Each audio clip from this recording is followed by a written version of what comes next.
selamat pagi anak-anak. Jumpa lagi dengan Bunda Suci dengan kegiatan tema pembelajaran 4. Bunda ingin bertanya, apakah kalian pernah melihat tanaman minum air?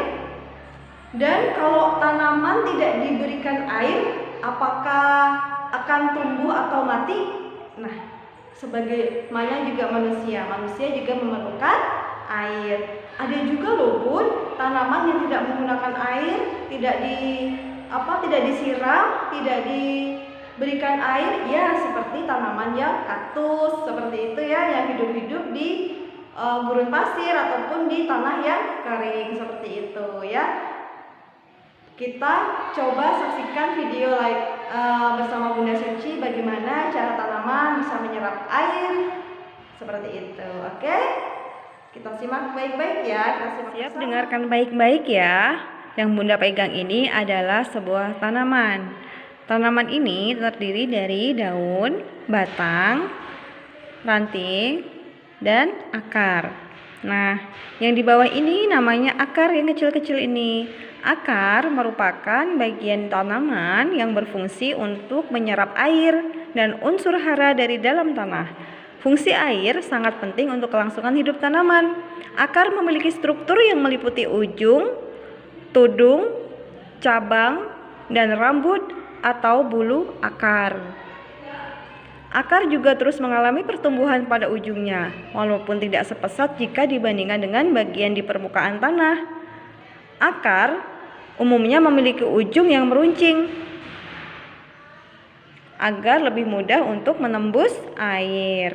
Nah, ini yang namanya akar ya nak ya. Nah, kemudian Bunda ingin mempraktekkan bahwa bagaimana cara tumbuhan meminum air. Air diserap oleh akar, ya kan? Seperti itu. Yang proses awal adalah akar sangat membutuhkan oksigen. Ya, kemarin anak-anak sudah menyimak video Bunda bahwa tanaman juga membutuhkan oksigen untuk menunjang berbagai aktivitas rutinnya.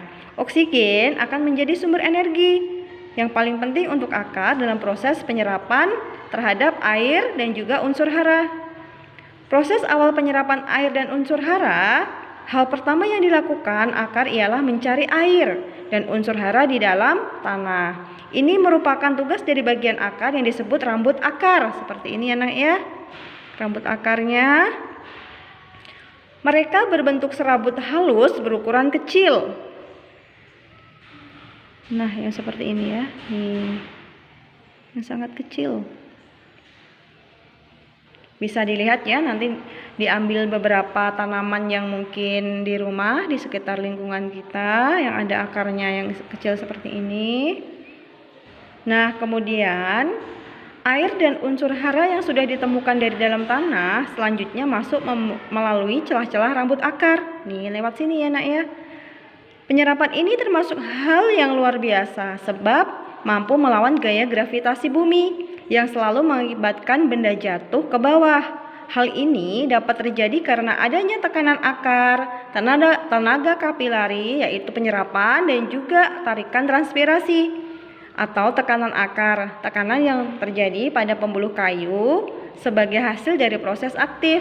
Kalau tenaga kapilari tadi yaitu proses untuk menarik air dari tanah dan tarikan transpirasi yaitu kekuatan menghisap. Seperti itu.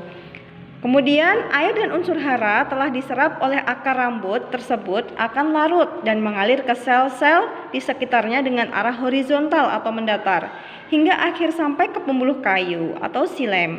Air dan unsur hara tersebut dapat diangkut karena adanya perbedaan kepekatan cairan di antara sel-sel yang dilalui. Cairan pada rambut akar lebih pekat dari air tanah, sehingga air tanah dan unsur hara yang terlarut unsur hara yang terlarut dapat masuk ke dalam sel-sel. Nah, seperti ini ya.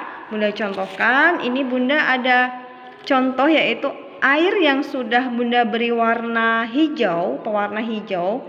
Kemudian di sini Bunda mempunyai tanamannya yang mempunyai pori-pori dan kemudian Bunda masukkan ke dalam sini ditunggu kurang lebih 1 jam atau beberapa jam agar proses penyerapan air ke dalam batang.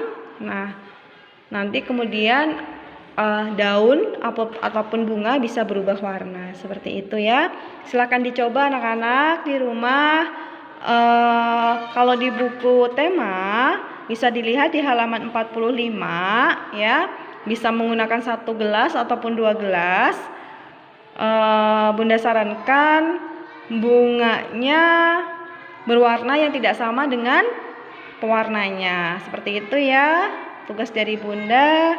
Selamat mencoba.